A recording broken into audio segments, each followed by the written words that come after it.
Welcome back to another video on the channel. In today's video we're going to be taking a look at 2021's Specialist External Exam Multiple Choice Question 6 from Paper 1. So in this video here you've noticed I've started to split up all the questions into individual videos. You can still access the full exam, link is in the description below, but I thought it'd be more helpful if people only struggle with certain questions, they can go watch those certain videos as well. So yeah, it will all be accessed in the specialist playlist as well.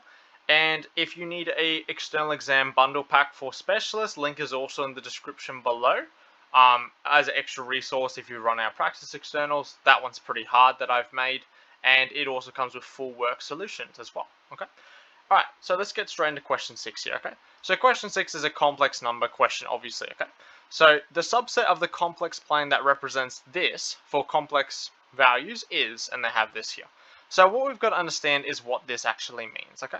So first of all, what we're looking at here is going to be a straight line. However, we don't know which direction it's going to be in just yet. Now, what we've got to understand about this straight line here, if we want to work it out, is a complex number is a real value plus an imaginary value. We use x for the real because x is typically horizontal, and we use y for the vertical because y is typically vertical. We are going to replace this into this expression just here. Okay, so if we do that, we have the length of our complex number is equal to the length of our complex number minus 2.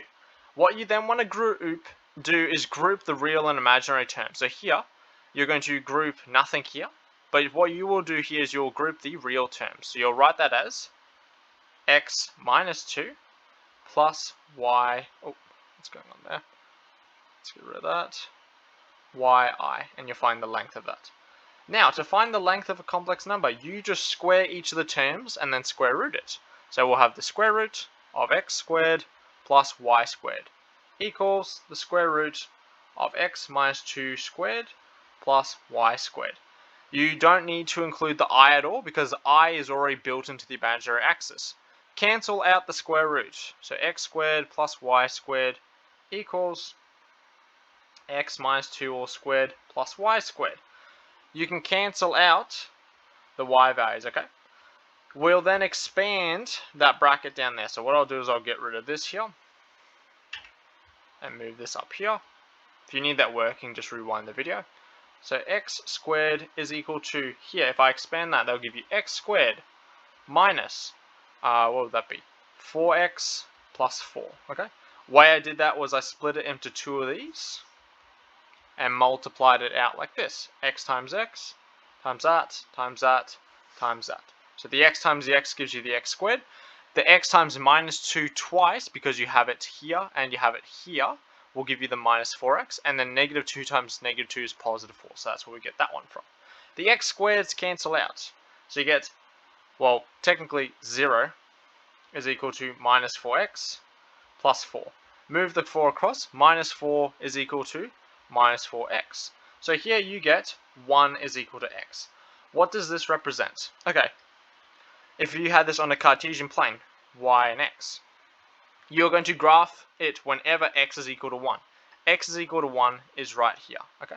So straight away, we know it's going to be a vertical line, and we know it's going to have a real value equal to 1. So the only thing that matches that description is going to be C. So C is your correct answer there, okay? And yeah, that's all you've got to do with that one there. The other way you can visualize it as well is it's a complex number, and you've moved it in a certain direction as well, counterintuitively as well. However, I think the algebraic way is the best way to do it. If you had any issues with this question here, you need to study complex number subsets. If you need a new external exam bundle, link is in the description below, go check it out. If you need more external exam questions like this, check out the playlist as well, but otherwise, I'll see you in the next video.